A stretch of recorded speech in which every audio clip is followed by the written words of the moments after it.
que hemos estado viendo hasta aquí es cómo pasar el Jordán para conquistar la tierra que Dios ya nos ha dado, Canaán.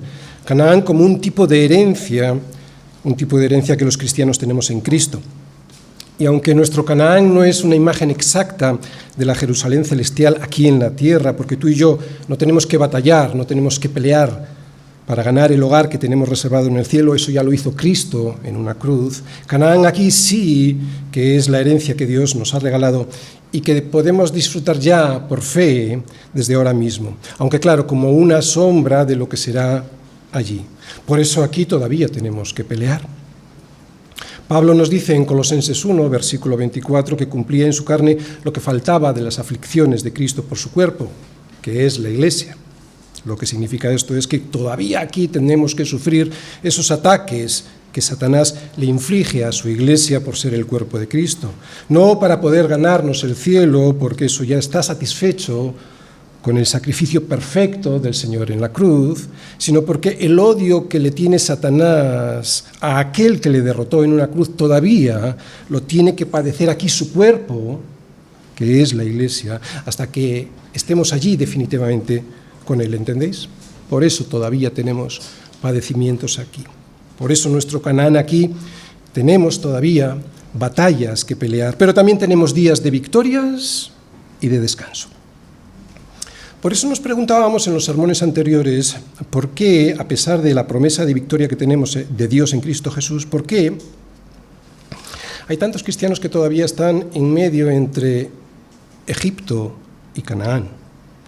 Pues es porque aunque ya saben que han sido liberados de la esclavitud del pecado que tenían en Egipto, aún no han entrado por fe a la herencia de la victoria y del reposo. Pues bien, el libro de Josué nos muestra cómo entrar a esa tierra y cómo poseerla para poder disfrutar del descanso prometido, incluso aquí, a este lado de la cruz, aunque de manera imperfecta, hasta que estemos allí con el Señor. El primer capítulo de Josué nos responde a la pregunta de por qué tantos cristianos fracasan en su vida espiritual. Y algunas de las claves de por qué no triunfan las hemos estado viendo en sermones anteriores.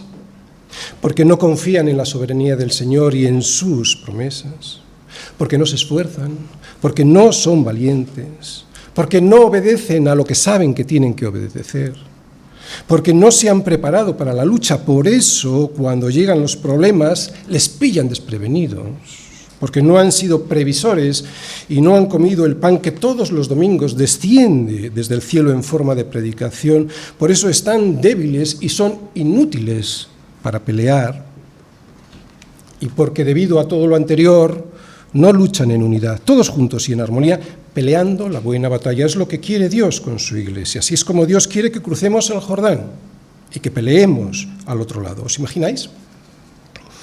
¿Os imagináis que no solo el 10% de nuestra Iglesia, sino que el 100% estuviésemos preparados para la batalla y lucháramos todos juntos como un solo cuerpo, con Cristo como la cabeza? El Señor se gozaría de tal manera que derramaría su gracia a raudales sobre nosotros sin necesidad de estar disciplinándonos una semana sí y la otra también. Pero ¿qué nos pasa a veces? Que todos los domingos el Señor nos convida a su cena para poder estar fuertes en la pelea del resto de la semana. Y resulta que cuando oímos el anuncio de venir a escuchar la palabra, comenzamos a excusarnos. Uno dice: he comprado una herencia y una hacienda y necesito ir a verla, pastor, te ruego que me excuses. Otro dice: he comprado 5 yuntas de bueyes, voy a probarlos, pastor, te ruego que me excuses. Y otro dice: acabo de casarme, por tanto, pastor, ya sabes, no puedo ir. Quedarse en la playa o en el campo cuando tus hermanos están en la cena, sentados con el Señor a la mesa, te aseguro que no es a lo que has sido llamado en ningún caso. Incluso venir tú y sentarte al banquete, pero dejar a tu mujer en tu casa sin ningún motivo grave, eso es una vergüenza que te puede costar a ti la vida, a tu mujer y a tus hijos. Mi hermano, venir y comer la comida que el Señor nos sirve todos los domingos para que estés fuerte el resto de la semana, debería ser tu excusa para faltar a todo lo demás. Y resulta que muchas veces lo haces al revés, que todo lo demás lo usas como una excusa para no asistir a la cena que el Señor te ha convidado, a ti y a toda la familia. Pero ten cuidado, porque es aquí cuando el padre de familia, muy enojado, te advierte y te dice, le dice a su siervo, ve pronto por las plazas y por las calles de la ciudad y trae aquí a los pobres, a los mancos, a los cojos y a los ciegos. Porque os digo que ninguno de aquellos hombres que fueron convidados gustará mi cena. Ten cuidado, mi hermano, porque la misericordia del Señor no es un derecho que puedas exigir.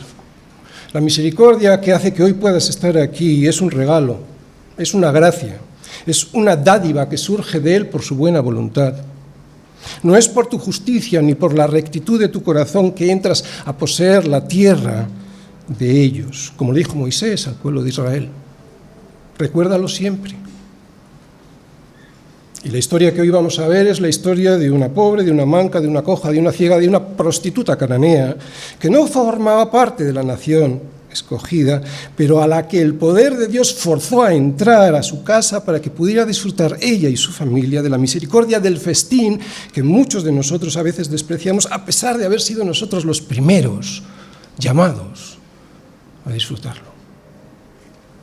La historia que hoy vamos a ver es la historia de una pobre, de una manca, de una coja, de una ciega, de una prostituta cananea que no tenía ningún derecho a entrar a comer a la casa del padre y que, sin embargo, fue forzada a entrar para cenar con el resto de sus hijos.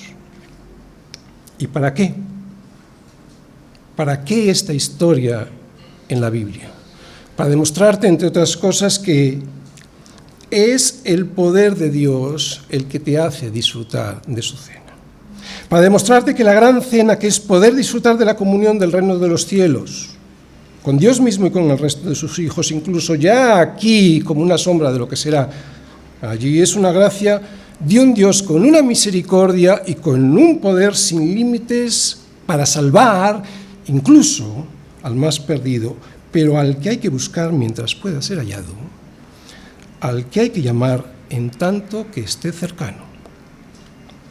Porque no siempre podrá ser hallado, porque no siempre lo vas a tener cercano. La historia que hoy vas a escuchar es la historia de una pobre, de una manca, de una coja, de una ciega, de una prostituta cananea que no tenía derecho a entrar, pero a la que Dios fuerza para que, entre otras cosas, aprendas que no se trata de ti, que aprendas que se trata de Él, para que aprendas a humillarte de tanta soberbia e incredulidad que muestras al pensar que un domingo más puedes pasar el Jordán sin la cena que el Señor te tiene preparada. Voy a resumir los versículos que veremos hoy para que al leerlos podamos entender mejor el relato que nos cuenta. Josué, no por falta de fe en la soberanía de Dios, que le ha dicho que estará con él donde quiera que vaya, sino porque sabe que la soberanía de Dios opera conjuntamente con la responsabilidad del hombre, decide ser responsable y envía a un pequeño grupito de 2 hombres a inspeccionar la ciudad de Jericó y sus alrededores. Esta misión les llevó a estos 2 hombres a ocultarse en la casa de Rahab, una prostituta que les contó que los ciudadanos de Jericó sabían que el ejército de Israel había provocado desastres y había ocupado ciudades importantes del otro lado del Jordán, echando a los amorreos y ocupando sus tierras. Por eso estaban todos atemorizados de que a ellos les ocurriera lo mismo. La fe de Rahab en el Dios de Israel se muestra cuando esconde en el terrado de la casa a estos espías y cuando les pide que cuando entren a invadir su tierra respeten la vida de su familia y la de ella, y no duda en el poder de Dios, del Dios de Israel, y de su gran misericordia para salvar. Para que la petición de Rahab se cumpliera, estos espías le dicen que ate un cordón rojo en la ventana de su casa para que de esta manera, cuando el ejército lo viera, supiera que en esa casa estaba la mujer que les había ayudado a escapar. En este relato veremos cómo Dios está ordenándolo todo, siempre. ¿Para qué? Para que sus propósitos de salvación se cumplan en su pueblo. Y también veremos cómo es la fe que salva. Vamos a leer todos Josué 2, versículos del 1 al 24. Josué, hijo de Nun, envió desde Sittim 2 espías secretamente, diciéndoles: andad, reconoced la tierra y a Jericó. Y ellos fueron y entraron en la casa de una ramera que se llamaba Rahab y posaron allí. Y fue dado aviso al rey de Jericó diciendo: he aquí que hombres de los hijos de Israel han venido aquí esta noche para espiar la tierra. Entonces el rey de Jericó envió a decir a Rahab: saca a los hombres que han venido a ti y han entrado a tu casa, porque han venido para espiar toda la tierra. Pero la mujer había tomado a los hombres y los había escondido y dijo: es verdad que unos hombres vinieron a mí, pero no supe de dónde eran. Y cuando se iba a cerrar la puerta, está hablando de la puerta de la ciudad, era una ciudad amurallada que tenía una puerta, está hablando de esa puerta, siendo ya oscuro, esos hombres se salieron y no sé a dónde han ido. Seguidlos aprisa y los alcanzaréis. Mas ella los había hecho subir al terrado y los había escondido entre los manojos de lino que tenía puestos en el terrado. Y los hombres fueron tras ellos por el camino del Jordán hasta los vados, y la puerta fue cerrada después que salieron los perseguidores. Antes que ellos se durmiesen, está hablando de los espías, ella subió al terrado y les dijo: sé que Yahvé os ha dado esta tierra porque el temor de vosotros ha caído sobre nosotros y todos los moradores del país ya han desmayado por causa de vosotros. Porque hemos oído que Yahvé hizo secar las aguas del Mar Rojo delante de vosotros cuando salisteis de Egipto y lo que habéis hecho a los 2 reyes de los amorreos que estaban al otro lado del Jordán, a Sehón y a Og, a los cuales habéis destruido. Oyendo esto, ha desmayado nuestro corazón, ni ha quedado más aliento en hombre alguno por causa de vosotros, porque Yahvé vuestro Dios es Dios arriba en los cielos y abajo en la tierra. Os ruego pues ahora que me juréis por Yahvé, que como he hecho misericordia con vosotros, así la haréis vosotros con la casa de mi padre, de lo cual me daréis una señal segura. Y que salvaréis la vida a mi padre y a mi madre, a mis hermanos y hermanas y a todo lo que es suyo, y que libraréis nuestras vidas de la muerte. Ellos le respondieron: nuestra vida responderá por la vuestra. Si no denunciaréis este asunto nuestro, y cuando Yahvé nos haya dado la tierra, nosotros haremos contigo misericordia y verdad. Entonces ella los hizo descender con una cuerda por la ventana, porque su casa estaba en el muro de la ciudad y ella vivía en el muro. Y les dijo: marchaos al monte, para que los que fueron tras vosotros no os encuentren. Y estad escondidos allí 3 días hasta que los que os siguen hayan vuelto, y después os iréis por vuestro camino.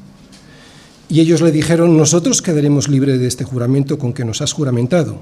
He aquí, cuando nosotros entremos en la tierra, tú atarás este cordón de grana a la ventana por la cual nos descolgaste, y reunirás en tu casa a tu padre y a tu madre, a tus hermanos y a toda la familia de tu padre.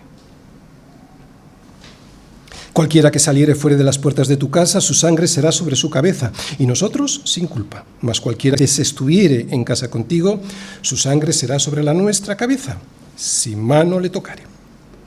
Y si tú denunciares este nuestro asunto, nosotros quedaremos libres de este tu juramento con que nos has juramentado. Ella respondió: sea así como habéis dicho.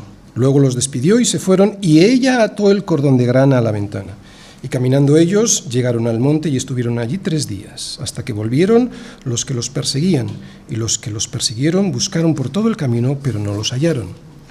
Entonces volvieron los 2 hombres, descendieron del monte y pasaron, y vinieron a Josué, hijo de Nun, y le contaron todas las cosas que les habían acontecido.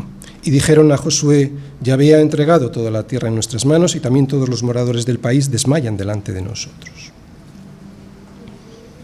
No hay límites al poder de Dios. La gracia soberana de Dios puede escoger a los peores. Josué, capítulo 2, versículos del 1 al 24.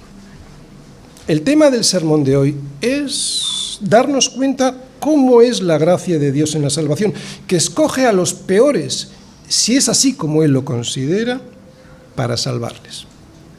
En este relato veremos que la providencia de Dios en la salvación y su gran misericordia no tiene límites, y veremos también cómo es la fe la verdadera fe, la fe que salva de la ira de Dios.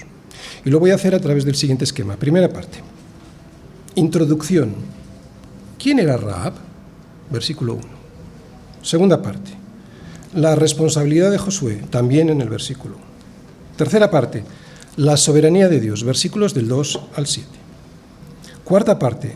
La profesión de fe de Rahab, versículos del 8 al 14. Quinta parte. La obra de fe de Rahab, versículos del 15 al 21. Y sexta parte. La confirmación de la promesa de Dios, versículos del 22 al 24. Introducción. ¿Quién era Rahab? Versículo 1. Josué, hijo de Nun, envió desde Sitín 2 espías secretamente diciéndoles: andad, reconoced la tierra y a Jericó. Y ellos fueron y entraron en casa de una ramera que se llamaba Rahab y posaron allí. Vemos quién era Rahab, ¿verdad? Rahab era una gentil, por lo que no tenía ningún derecho a las promesas que Dios le había hecho al pueblo de Israel. El pacto de salvación que Dios había hecho con Abraham solo alcanzaba a sus descendientes y, por lo tanto, sus bendiciones no le correspondían. Pero es que además Rahab, además de que no le correspondían las bendiciones de Dios, encima era una prostituta. La prostitución estaba prohibida para los hijos de Israel, por lo que su práctica era un pecado de fornicación y en algunos casos incluso también de adulterio. Pero es que encima Rahab estaba condenada a muerte por ser parte de un pueblo al que Dios, en su paciencia, había soportado durante centenares de años las barbaridades de sus horrendos pecados de inmoralidad, de prostitución sagrada y de una brutal idolatría que, como sabéis, incluía sacrificios humanos, especialmente sacrificios de bebés que eran quemados vivos para satisfacer al dios Baal. Este pueblo había contaminado la tierra con su inmoralidad y Dios había aguantado pacientemente a que se convirtieran. Sin embargo, ahora había llegado el momento del juicio y el pueblo de Israel iba a ser el instrumento que Dios iba a usar para llevar a cabo su juicio. Así se lo recordaba Moisés al pueblo poco antes de morir. Yahvé tu Dios, Él es el que pasa delante de ti, Él es el que destruirá delante de ti las naciones y las heredarás. Israel solo era el instrumento de Dios en su juicio. Así que aquí tenemos a Rahab, alguien que la mires por donde la mires, no tenía ningún derecho o merecimiento propio para recibir ninguna de las bendiciones de Dios y que, sin embargo, va a ser uno de los ascendientes del rey David y, por lo tanto, de nuestro Señor Jesucristo. Aplicación práctica. La gracia y la misericordia de Dios alcanza a los peores si así Él lo considera. Rahab era la representante de lo peor de la depravación de aquel pueblo. Y sin embargo, ella fue la única en Jericó que llegó al conocimiento de la verdad y pudo salvarse. Dios escoge a Rahab, símbolo de todo lo que Israel debía destruir, para hacer de lo que no es, que sea. La soberanía de Dios en la salvación la podemos ver en este relato en el que, a diferencia del resto de los ciudadanos de esta ciudad, que también habían oído las historias de salvación, de poder de Dios en la salvación, solo ella las creyó. Así que, y esta es la aplicación para nosotros, aunque pienses que conoces a alguien que te parece imposible que pueda llegar a creer en la verdad que es Jesucristo, esta historia, como otras tantas en la Biblia, Pablo, por ejemplo, nos anima a confiar en el poder y en la misericordia de Dios para salvar. Sé que es muy difícil a veces, pero hay que confiar en ese poder y en esa misericordia de Dios a aquellos que tenemos cerca y que les vemos tan rebeldes. Segunda parte, la responsabilidad de Josué.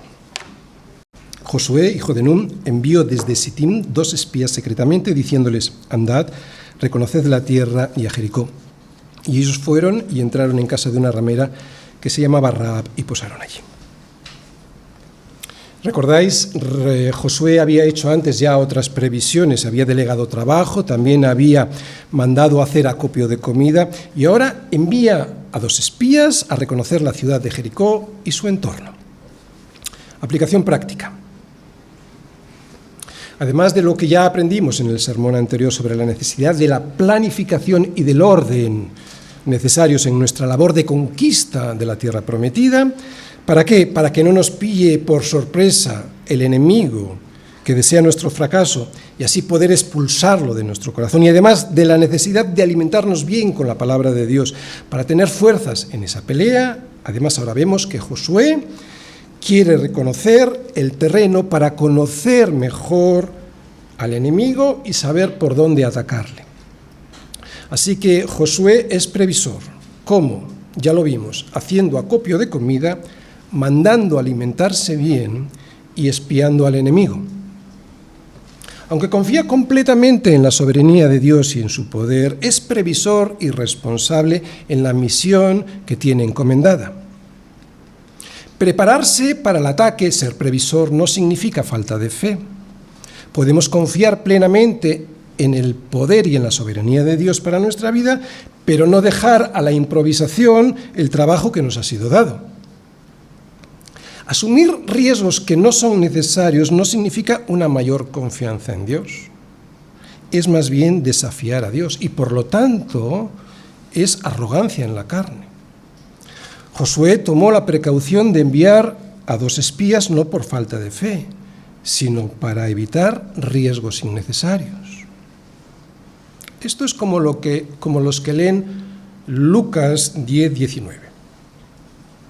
¿Qué dice Lucas 10:19? He aquí, dice el Señor, os doy potestad de hollar serpientes y escorpiones y sobre toda fuerza del enemigo y nada os dañará. Y van y los agarran y les pican y se mueren.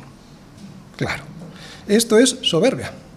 Esto es ir en la carne, esto es tentar a Dios cuando de lo que está hablando el Señor es de humildad en el servicio usando un lenguaje figurado para referirse a Satanás.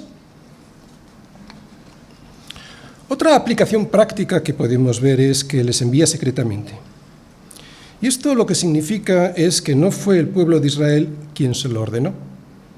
Esto sí había pasado anteriormente con Moisés, había ocurrido con Moisés en el desierto. De hecho, ellos, el pueblo de Israel ahora, con Josué al mando, ni se enteraron del envío de estos 2 espías.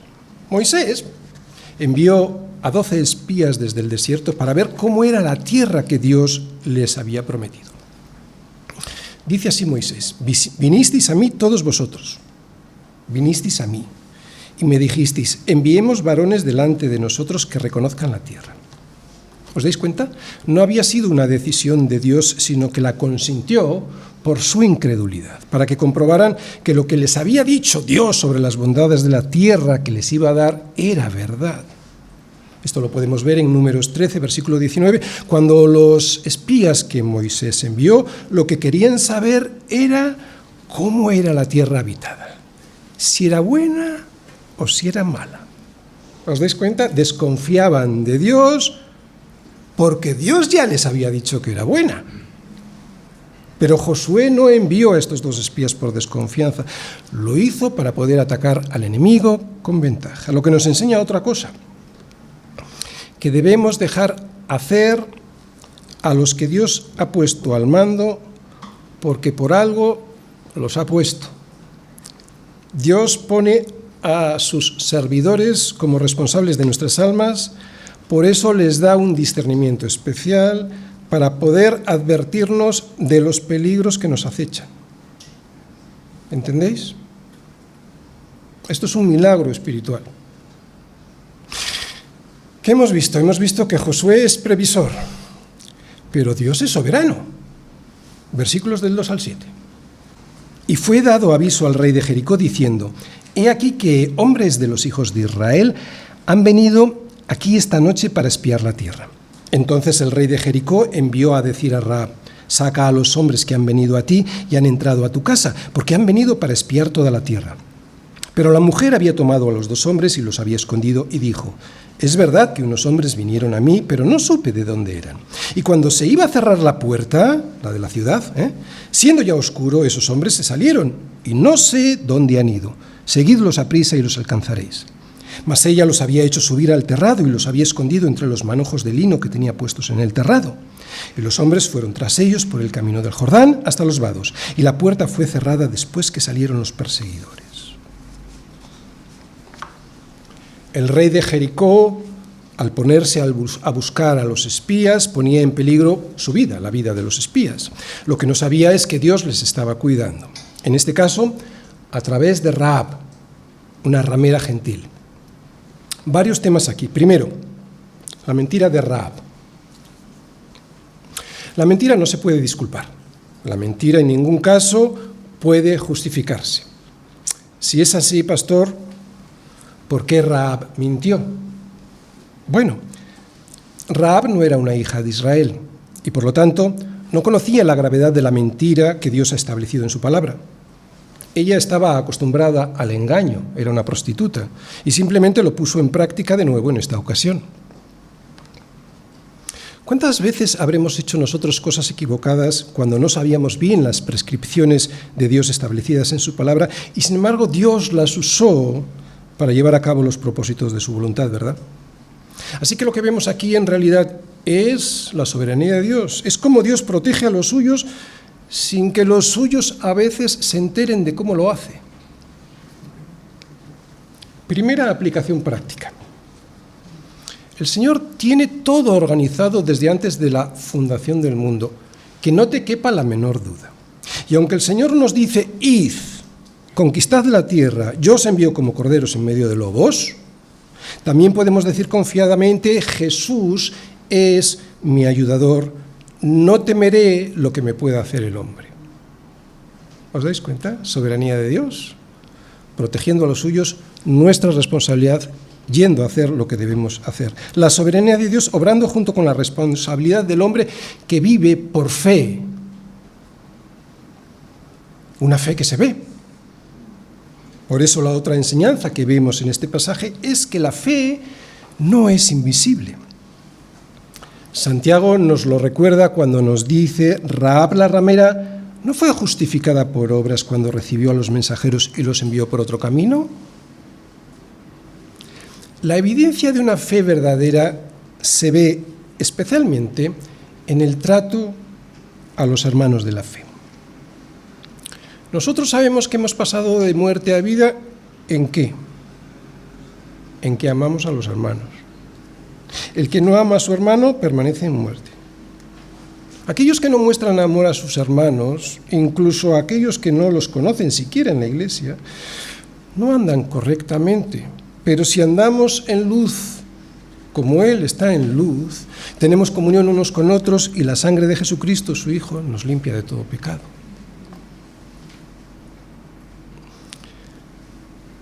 Cuarta parte, la profesión de fe de Rahab.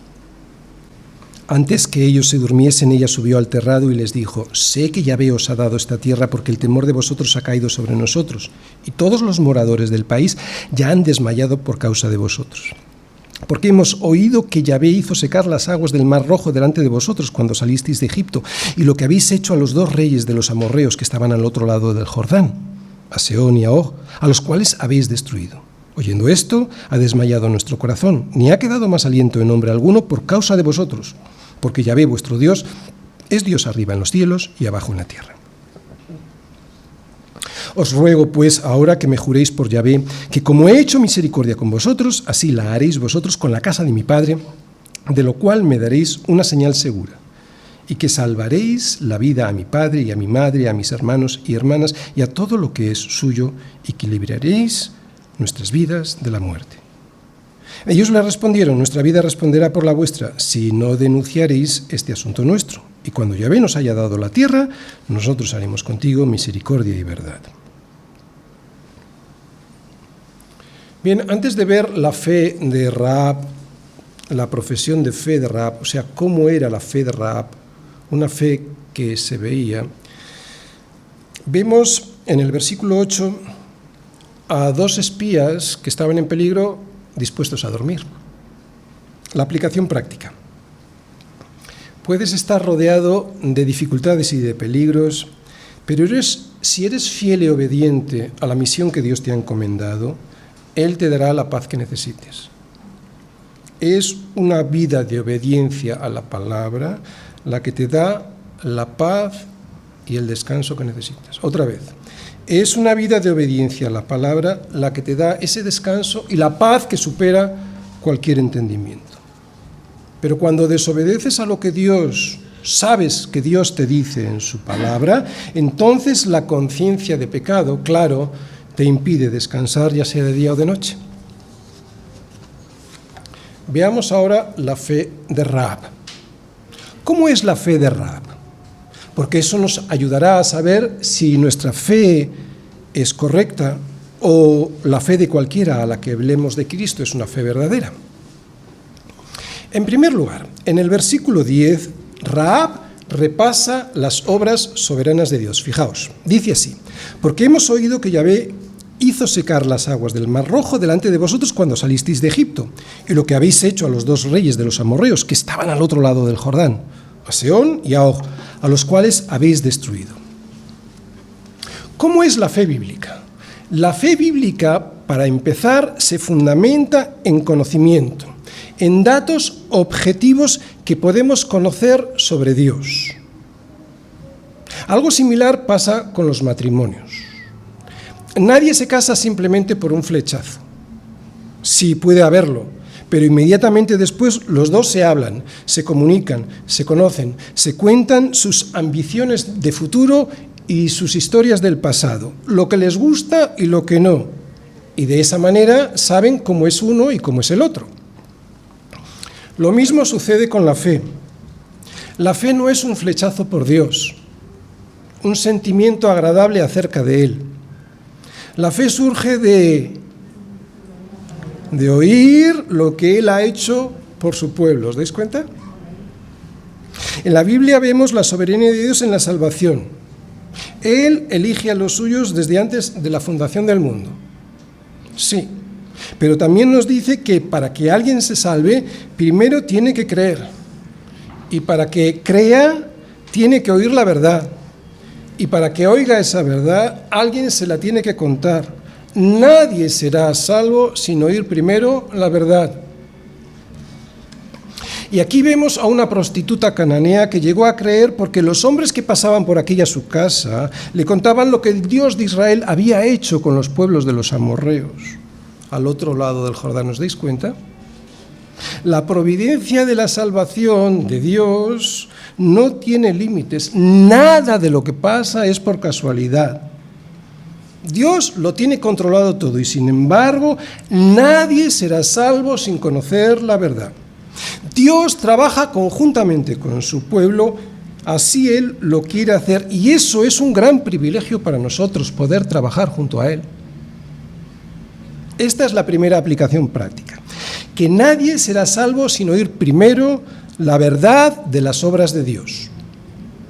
Y lo segundo que podemos decir al respecto es lo que vamos a ver en el versículo 11. Fijaos: Yahvé vuestro Dios es Dios arriba en los cielos y abajo en la tierra. Aquí está Rahab, una pagana, una idólatra, una prostituta cananea, alguien que creía en esos diosecillos con soberanías limitadas, diciendo algo que muchas veces nosotros dudamos, diciendo la verdad más grande que se puede decir sobre Dios, que Él lo es, arriba en los cielos y abajo en la tierra. Y esta es otra de las características de la fe verdadera. La primera, ya le hemos dicho, es que creemos en un Dios de obras de salvación. Y no hay obra más poderosa que la obra de redención de su Hijo sobre una cruz. Obra que transforma la esencia del ser humano radicalmente, de manera que ya no es el mismo, es hecho una criatura nueva. Es lo que entendemos por el nuevo nacimiento. Creemos en un Dios de obras poderosas para salvar. Pero la segunda característica de una fe verdadera la vemos en el versículo 11. Una fe que, al igual que Rahab, no reconoce a otro Dios que a Yahvé que está en los cielos y en la tierra. Rahab, pues, reconoce la absoluta soberanía de Dios. Los habitantes de Canaán estaban acostumbrados a esos dioses de los que decían que controlaban aspectos parciales de la vida de los hombres. El dios de los montes, el dios de la fertilidad, el dios de la siega, etc. Pero aquí ella reconoce que el Dios de Israel está por encima de todos ellos.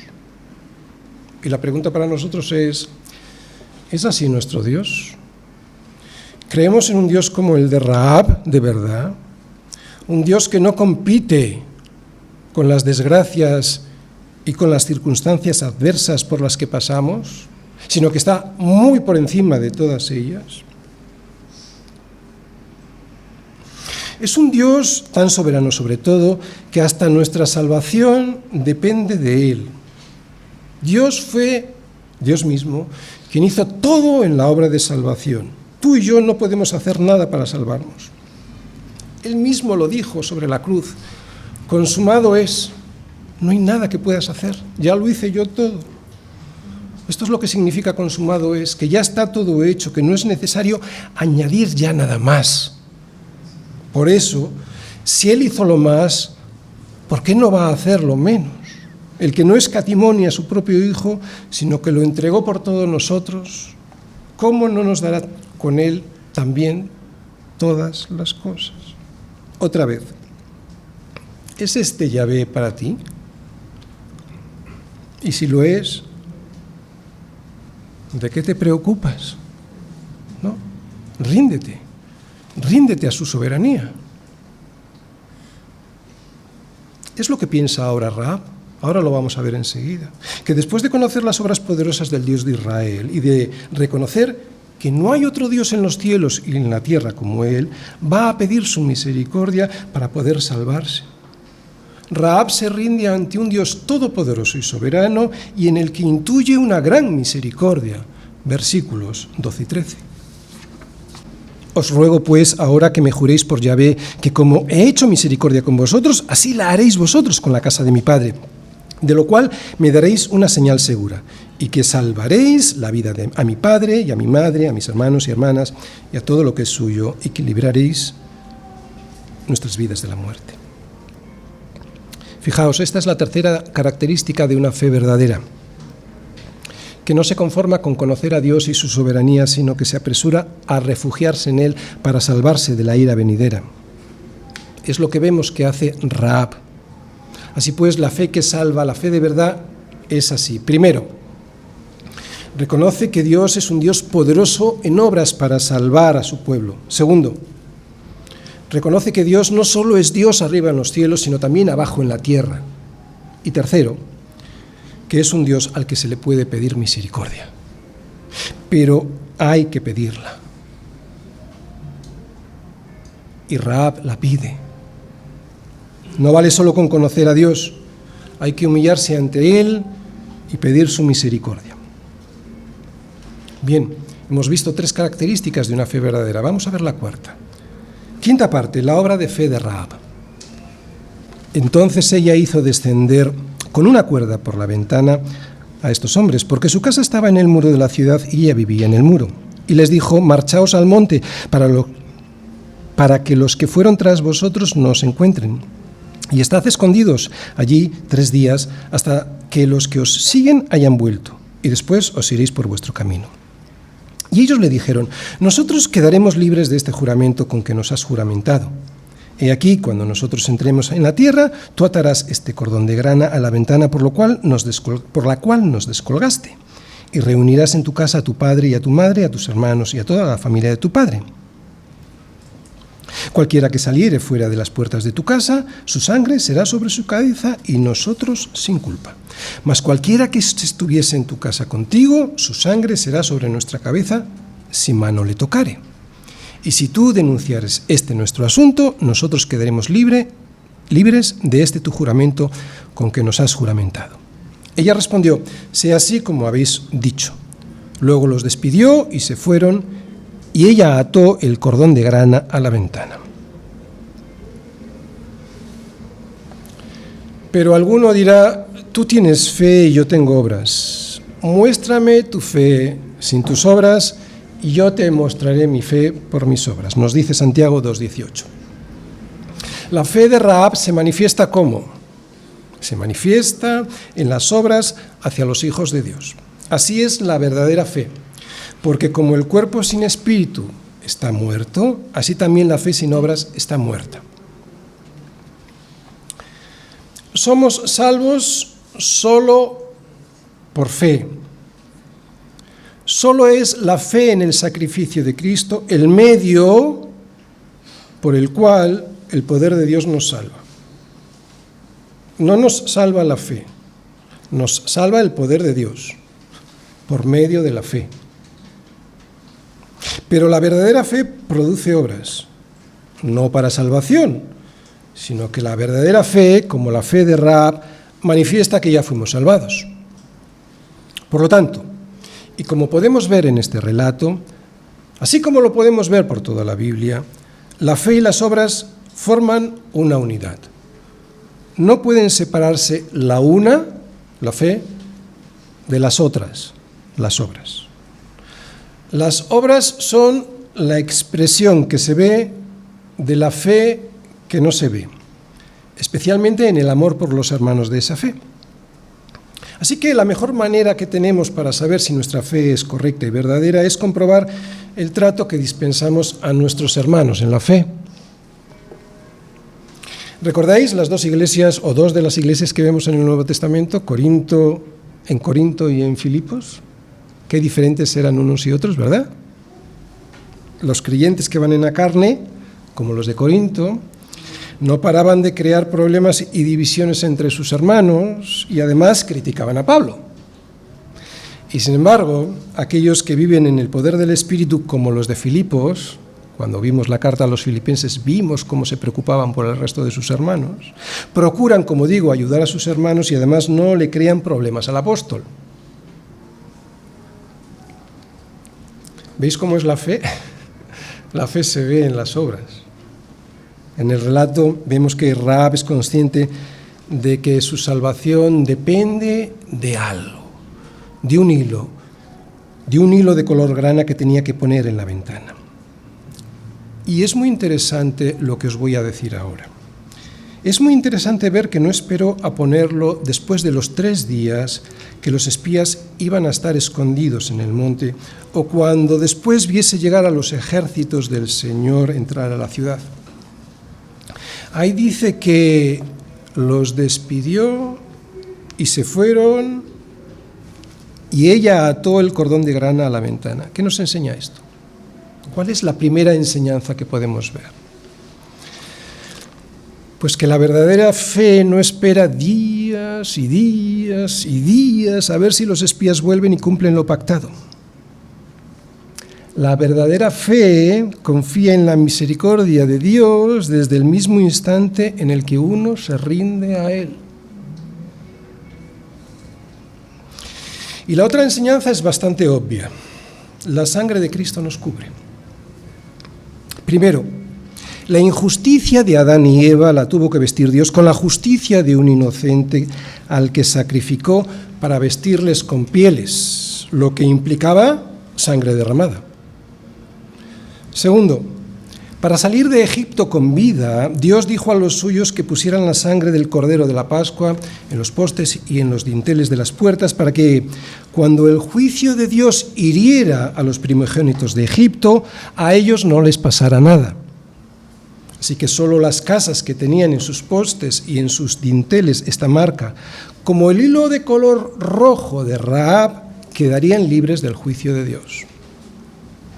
Tercero, el mismo color rojo se manifiesta en la sangre de los sacrificios que se hacían en el templo por los pecados del pueblo.